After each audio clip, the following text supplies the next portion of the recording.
ତ୍ୱରାନ୍ୱିତ ହେଉଛି ଜରୁରୀକାଳୀନ ସେବା। ସୁଦୃଢ଼ ହେଉଛି ସ୍ୱାସ୍ଥ୍ୟ ସେବା। ରାଜ୍ୟରେ ଜରୁରୀକାଳୀନ ଆମ୍ବୁଲାନ୍ସ ସେବାର ଆହୁରି ଉନ୍ନତି ଆଣିବା ପାଇଁ ଜରୁରୀକାଳୀନ ସ୍ୱାସ୍ଥ୍ୟସେବା କ୍ଷେତ୍ରରେ ଯୋଡ଼ିଛନ୍ତି ଆଉ ଏକ ନୂଆ ଅଧ୍ୟାୟ। ମାନ୍ୟବର ମୁଖ୍ୟମନ୍ତ୍ରୀ ଶ୍ରୀ ମୋହନ ଚରଣ ମାଝୀ କଳିଙ୍ଗ ଷ୍ଟାଡିୟମଠାରେ 150 କୋଟି 108 ଆମ୍ବୁଲାନ୍ସର ଲୋକାର୍ପଣ କରିଛନ୍ତି। ରାଜ୍ୟବାସୀଙ୍କ ଉଦ୍ଦେଶ୍ୟରେ ଲୋକାର୍ପିତ ଏହିସବୁ ଆମ୍ବୁଲାନ୍ସ ଲୋକଙ୍କ ପାଇଁ ସମୟୋଚିତ ଜରୁରୀକାଳୀନ ସେବା ସୁନିଶ୍ଚିତ କରିବାରେ ମହତ୍ତ୍ୱପୂର୍ଣ୍ଣ ଭୂମିକା ତୁଲାଇବ ବୋଲି ଆଶା ରଖିଛନ୍ତି।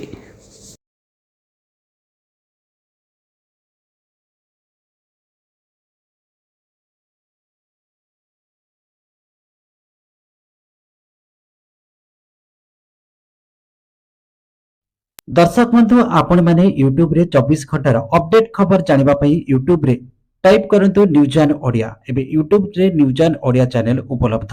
एथर उपभोग करंतु देखंतु जाडतु 24 घंटार अपडेट खबर। जदि आपनको हमर खबर प्रसारण भल लागिला लाइक शेयर कमेंट सब्सक्राइब करंतु। पार्श्व रे थिबा नोटिफिकेशन बेल उपरे प्रेस करंतु।